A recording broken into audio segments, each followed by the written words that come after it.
Welcome to sporting angels educational spectrum. आज था class 10th का बोर्ड एग्ज़ाम मैथमेटिक्स। पहला ही एग्ज़ाम मैथमेटिक्स इस बार, ये बहुत अच्छी बात हुई। मुझे लगता है you should always take the bull by the horns, और आपने डेफिनेटली वही किया होगा। तो फिर शुभकामनाओं के साथ कि आप सब के पूरे 20 क्वेश्चन सही जाएंगे। पहले मैं केवल MCQ की बात करने वाला हूँ। तो हमारे पास हमें पहले ये वाला सेट मिला है 30/5/3। 3 पे ध्यान दीजिए। तो पहले हम इसका सॉल्व कर देते हैं, तब तक 2 और 1 भी आ ही रहे होंगे। देखिए, first question, a conical cavity of maximum volume is carved out from a wooden solid hemisphere of radius 10 centimeter.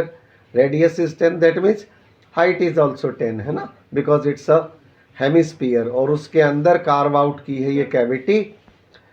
तो curved surface area of the cavity find out करना है। and you can see ये जो cavity carve out करी है ये conical cavity है, तो इस कौन की हाइट भी 10 हो गई और इसका रेडियस तो सेम है ही। ठीक है, तो इससे आप L फाइंड आउट कर सकते हो। तो L कितना हो जाएगा, आप सभी ने, मुझे उम्मीद है कि बिल्कुल सही फाइंड आउट कर लिया होगा। 10 है ना, ये 10 का स्क्वायर प्लस 10 का स्क्वायर यानी कि 200 का स्क्वायर रूट हो गया, यानी कि ये 10√2 हो गया। ठीक है, अगर ये 10√2 हो गया है तो अब इसका कर्व्ड सरफेस एरिया आपको चाहिए। तो कर्व्ड सरफेस एरिया के लिए πr/l, राइट, पाई की वैल्यू गिवन है, तो ये हो जाएगा 3.14 इंटू आर कितना है और L कितना है 10√2। तो जब आप इसे मल्टीप्लाई करेंगे तो ऑप्शन ए इज करेक्ट। ठीक है दोस्तों, यानी कि 314√2। उम्मीद करता हूं सबका यही आया होगा। क्वेश्चन नंबर 2 की बात करते हैं। nth represents nth term of this AP, right. ये फर्स्ट टर्म हो गई, ये सेकंड हो गई, ये थर्ड हो गई। तो डिफरेंस तो निकाल ही लोगे ना। डिफरेंस निकालते समय ये गलती मत कर देना, एक आध बार जल्दबाजी में ना first term minus second term कर देते हैं, तो वहाँ से गड़बड़ हो जाएगी फिर आपकी। Second term minus first term अगर आप करेंगे तो दिस इज -10/4 और -15/4। दिस शुड गिव यू -10/4 और +15/4, तो आपको डिफरेंस मिल गया अब 5/4। ठीक है, ये चीज़ जब क्लियर हो गई तो अब 16th टर्म क्या होगी। फर्स्ट टर्म तो आपको पता ही है ना, फर्स्ट टर्म तो ये रही, -15/4 इज योर फर्स्ट टर्म। और 16th टर्म निकालने के लिए फर्स्ट टर्म और इंटू +15D। ठीक है, तो 15 इंटू 5/4, राइट। तो ये आपको दे देगा इज इक्वल टू -15/4 और +75/4। This will give you 60/4, that will give you 15। ठीक है, इसी तरह जब आप 12th टर्म और कैलकुलेट कर लो, 12th टर्म जब कैलकुलेट करोगे तो फिर ये 12th टर्म आपकी आ जाएगी -15/4 प्लस, क्योंकि 12th टर्म है तो 11 से ही तो मल्टीप्लाई करोगे, n-1 याद होगा ना। तो ये आपका हो गया -15/4 plus 55/4 and that should give you 40/4, that will give you 10। और जब आप 15 में से यानी कि 16th टर्म में से 12th टर्म माइनस करोगे तो दिस विल गिव यू 5। और 5 कौन सा ऑप्शन है, 5 C ऑप्शन है।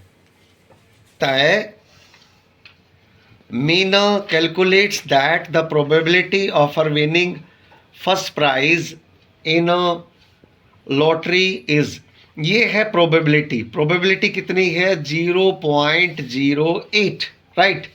और टोटल नंबर ऑफ टिकट्स कितने हैं? टोटल नंबर ऑफ टिकट्स बिके 800, राइट. तो the number of tickets bought by हर, ये जो प्रोबेबिलिटी है, प्रोबेबिलिटी यही तो हुई. प्रोबेबिलिटी हो गई number of tickets bought by हर और अपॉन में टोटल नंबर ऑफ टिकट्स. तो जब आप इसे इधर ले आओगे, यानी कि इसे आप कह सकते हो कि 8/100, और जब ये इधर आ जाएगा तो 800 इज इक्वल टू एक्स.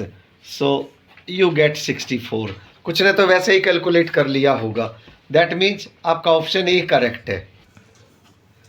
देखिए, a camping tent in hemisphere shape of radius 1.4. ध्यान रहे, ये जो टेंट है हेमिस्फीयर शेप में है, has a door opening of area 0.50 metre square, और आउटर सरफेस एरिया उस टेंट का बताना है. लेकिन जल्दबाजी में ये मत भूल जाना कि उसमें एक डोर भी है, राइट. तो हेमिस्फीयर है. अब आप इसे कैलकुलेट कर लो. जब आप इसे कैलकुलेट करोगे ना, तो ये आ जाएगा 12.32. ये आपका टेंट का एरिया आ गया. लेकिन आप उसमें से डोर का और माइनस कर देना. जल्दबाजी में इसको करेक्ट करके मत आ जाना. जब आप इसे डोर का एरिया माइनस करोगे, then you will get 11.82 metre square. इसका मतलब आपका ऑप्शन सी सही है. हाँ जी. P Q is a tangent to a circle with centre ओ.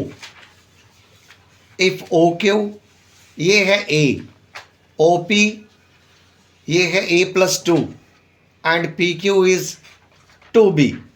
अच्छा, अगर छोटी सी भी बात अगर आप जानते हो कि रेडियस जो है वो टेंजेंट के साथ ये 90 डिग्री का एंगल बनाता है, अगर इतनी सी बात आपको पता है, दैट मीन्स ये बन गई एक राइट एंगल्ड ट्राइंगल. तो इसका मतलब ये हुआ the side opposite to the right angle, that is OP. OP square जो है that will be O Q square plus P Q square. और आई शुड से कि a+2 square is equal to, this will give you a square plus 2b square. So that will give you a square plus 4 plus 4a, a square plus 4b square. जब आप इसे अच्छे से solve करेंगे तो a square will cancel a square, इसमें common ले लीजिए तो you will have a+1, that should give you 4b square. 4 को भी अगर आप कैंसिल कर देंगे तो b स्क्वायर की वैल्यू a+1 आ जाएगी. ये रहा option D is correct. Sec A upon √sec square a -1. अच्छा, ये तो हम सब जानते हैं ना कि sec square a -1 is equal to 10 square a. तो इसका मतलब ये हुआ, जब आपने इसकी वैल्यू रख दी और सॉल्व कर दिया तो sec a अपॉन 10a. ठीक है. इसका मतलब sec a को आप रख सकते हैं 1/cos a, और ये sin a upon cos a. जब इधर उल्टा मल्टीप्लाई करोगे तो cosec a, और cosec a ये नहीं है, ये नहीं है, ये नहीं है, ये रहा. ठीक है. तो सी इज द करेक्ट ऑप्शन. देखिए question number 7. The line segment joining the points. एक पॉइंट है आपका -4 एंड -2, राइट. और दूसरा पॉइंट Q है आपका 10 and 4, right, divided by y axis. अच्छा, इसका मतलब ये हुआ कि मान लेते हैं कि वो रेशियो जो है दैट इज k:1, राइट। तो अगर वो रेशियो हमने k:1 मान ली है तो y एक्सिस की बात कर रहे हैं तो x तो 0 हो ही जाएगा, ठीक है। तो 0 इज इक्वल टू mx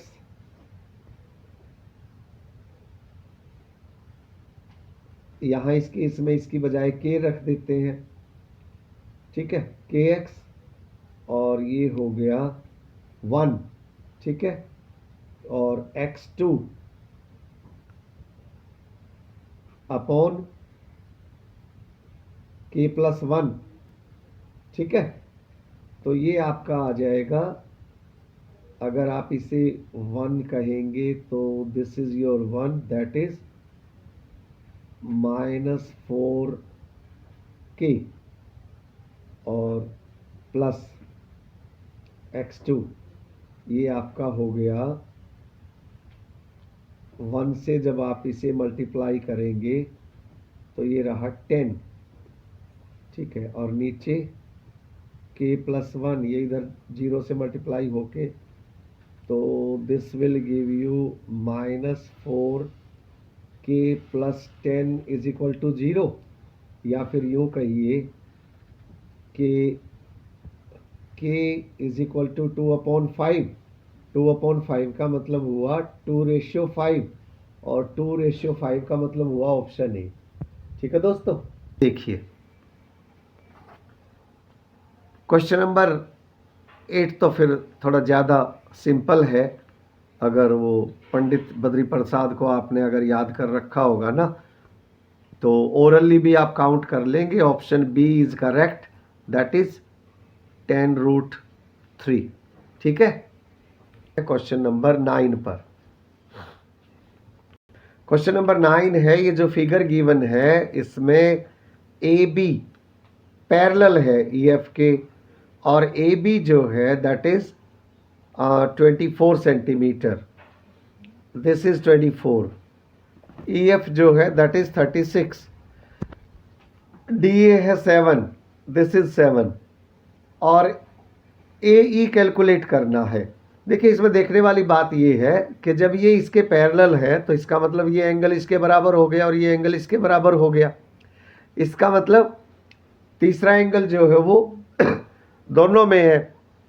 तो बाई ए सिमिलरिटी, ये वाली ट्राइंगल और बड़े वाली ट्राइंगल हो गई सिमिलर, और जब सिमिलर हो गई तो अब हम लिख सकते हैं कि DA/DE is equal to AB/EF।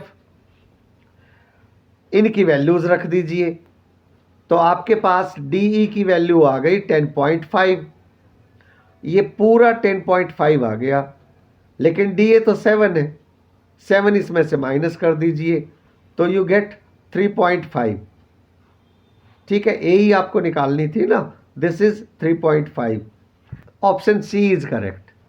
के ट्राइंगल ABC और ट्राइंगल PQR, ये रही ABC और ये रही PQR, ये सिमिलर है, और उसने सिमिलरिटी का कौन सा क्राइटेरिया यूज किया, SAS यूज किया, राइट। इसमें एंगल कौन सा है, इसका ये वाला एंगल और इसका ये वाला एंगल, इसी से पता चल गया। दैट मीन्स देवांश ने जिन साइड्स का यूज किया वो BC के साथ ये है और AC का कॉरेस्पॉन्डिंग साइड PR है, ठीक है। तो साइड्स का भी कॉरेस्पॉन्डेंस हमारा बन गया। साइड्स का कॉरेस्पॉन्डेंस बनने के बाद हमने ये देखा कि ये जो AC है AC/PR, ठीक है दोस्तों, ये इक्वल हो गया है BC/QR के।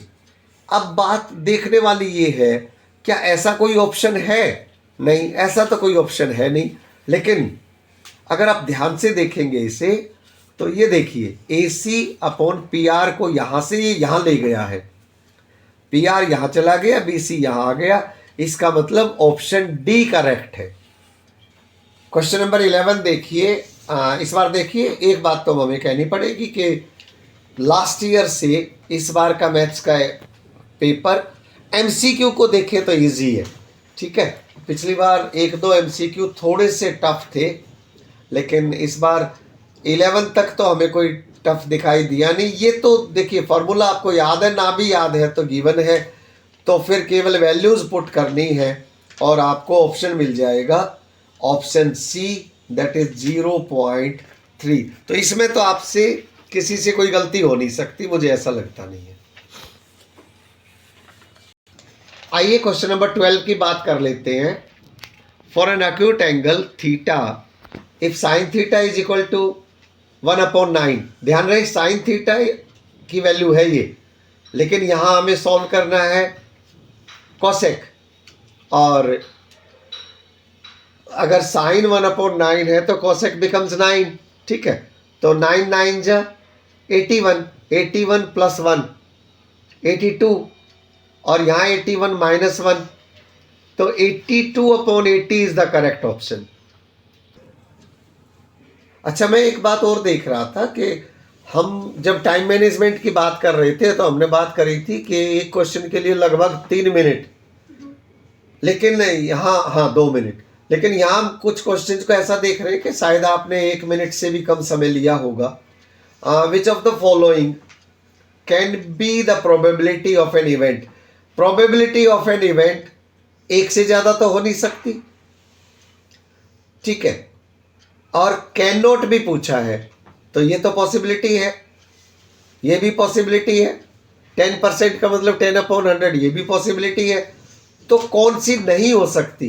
सी नहीं हो सकती। सी इज द करेक्ट ऑप्शन, ठीक है। 14 ले लेते हैं। The value of m for which the quadratic equation 3x² minus 7x plus m is equal to 0 has real and equal roots।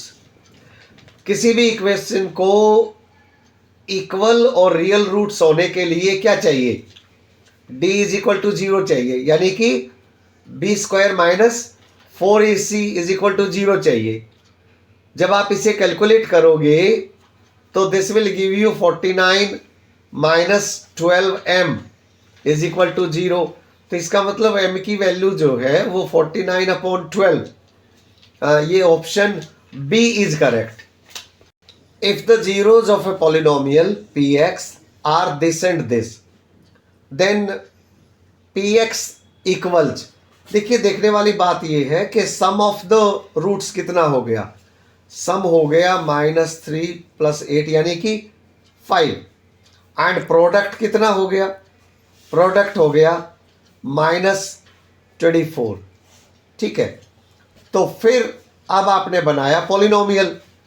Polynomial जब आपने बनाया तो this gives you k into x² minus sum x product, ठीक है दोस्तों।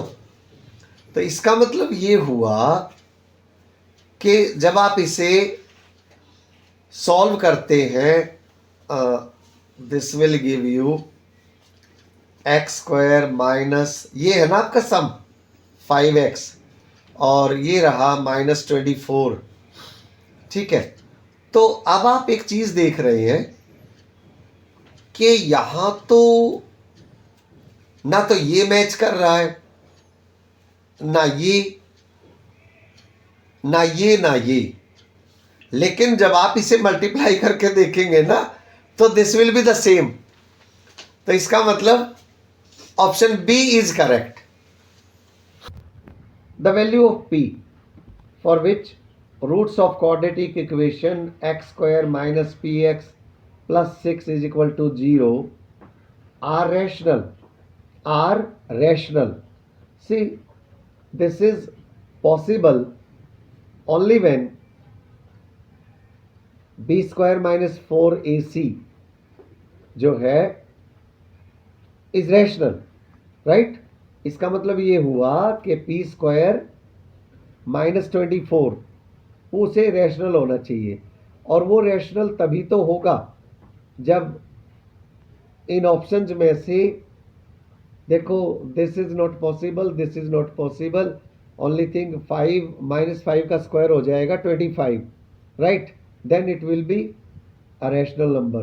तो इसका मतलब ये हुआ कि ऑप्शन बी इज करेक्ट।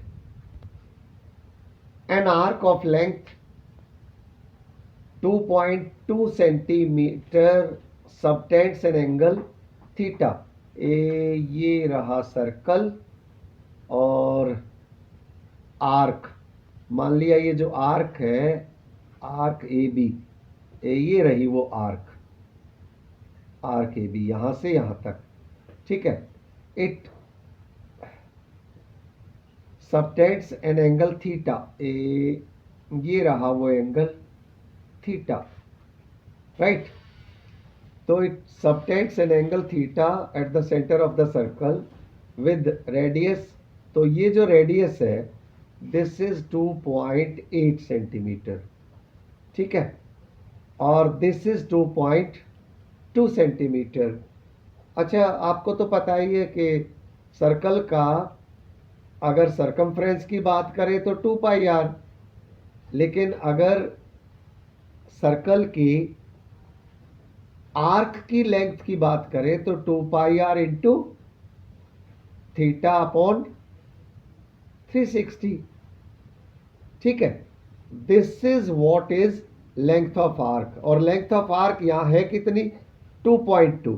तो ये जो 2.2 है इसकी वैल्यू ये है।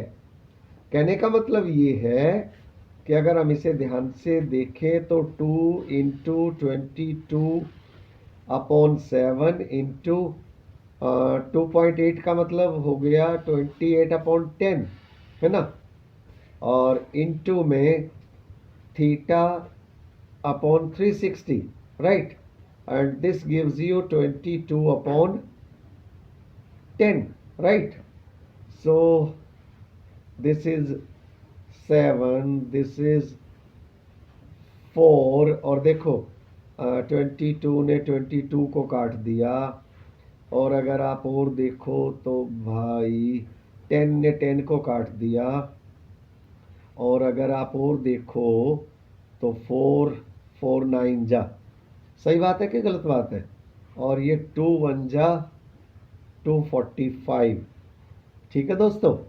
तो इसका मतलब ये हुआ जब आप 45 को इधर ले जाओगे तो थीटा की वैल्यू आ गई 45, ठीक है, थीटा की ही तो वैल्यू पूछी थी, तो 45, ऑप्शन सी इज करेक्ट। थोड़ी बहुत जो आवाजें आ रही है ना, मेरे कुछ साथी बिस्किट खा रहे हैं मेरे पास बैठ के, उनकी आवाजें, लेकिन हम सॉल्व करेंगे, ठीक है। ये देखो, 2 dice are rolled together, the probability of getting an outcome xy। अच्छा, डाइस आप समझ सकते हैं, अगर अकेली होती तो आउटकम 1 हो सकता था, 2 3 4 5 या 6, लेकिन अब तो 2 है, लेकिन एक शर्त है कि x जो है that is always greater than y।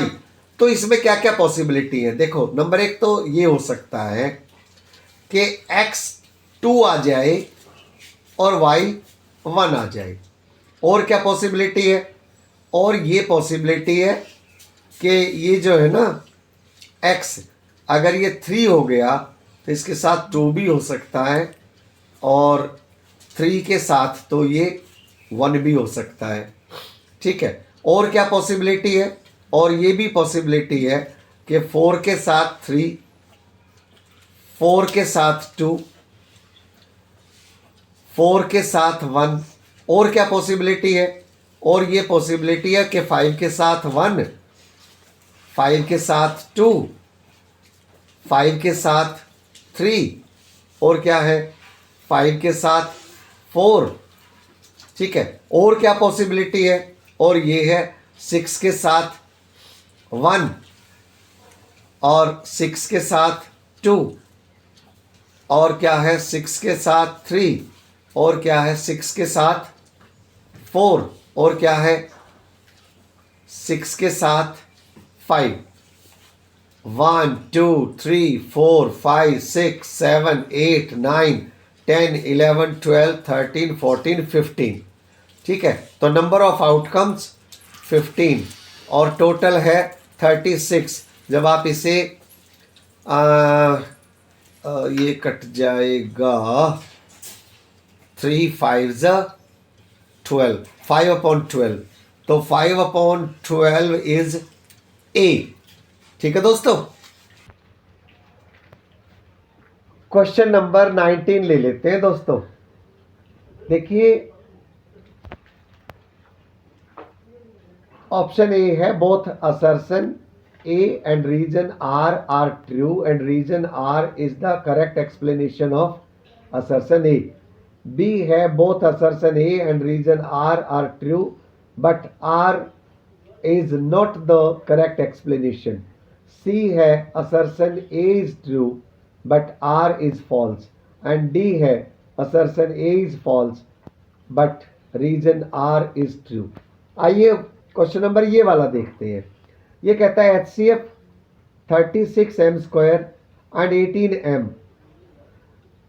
Is equal to 18m। इसका HCF ये होगा, ये बात तो है सही, लेकिन where m is a prime number, ये जरूरी नहीं है कि m is a prime number. ठीक है, m तो कुछ भी हो सकता है, सो ये बात नहीं बनी। राइट, अब हम बात करते हैं रीजन की, तो ये तो फॉल्स हो गया। अब रीजन की अगर हम बात करें तो HCF of two numbers is always less than और equal to the smaller number. ठीक है, ये तो बात सही है। तो इसका मतलब असर्शन ए इज फॉल्स लेकिन रीजन इज ट्रू, तो डी करेक्ट है। राइट, तो इसके लिए तो ऑप्शन डी, मुझे उम्मीद है कि आप सभी ने डी ही लगाया होगा। अब आते हैं क्वेश्चन नंबर 20 पर। The system of linear equations 3x minus 5y plus 7 is equal to 0 and minus 6x plus 10y plus 14 is equal to 0 is inconsistent। देखिए, ये अगर आप इसे देखो तो A1/A2 जो है ये कितना आ गया, ये आ गया -1/2।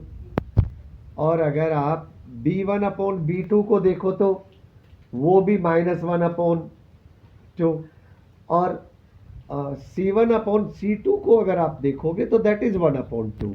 तो इसका मतलब ये हुआ कि A2 is equal to B1/B2 but it is not equal to C1/C2। A1/A2 equal है B1/B2 के, ठीक है, और ये इक्वल नहीं है, तो इसका मतलब इनकंसिस्टेंट तो ये है। तो ये बात तो सही है, दिस इज ट्रू। लेकिन when two linear equations don't have unique solution they always represent parallel lines। क्या ये ट्रू है?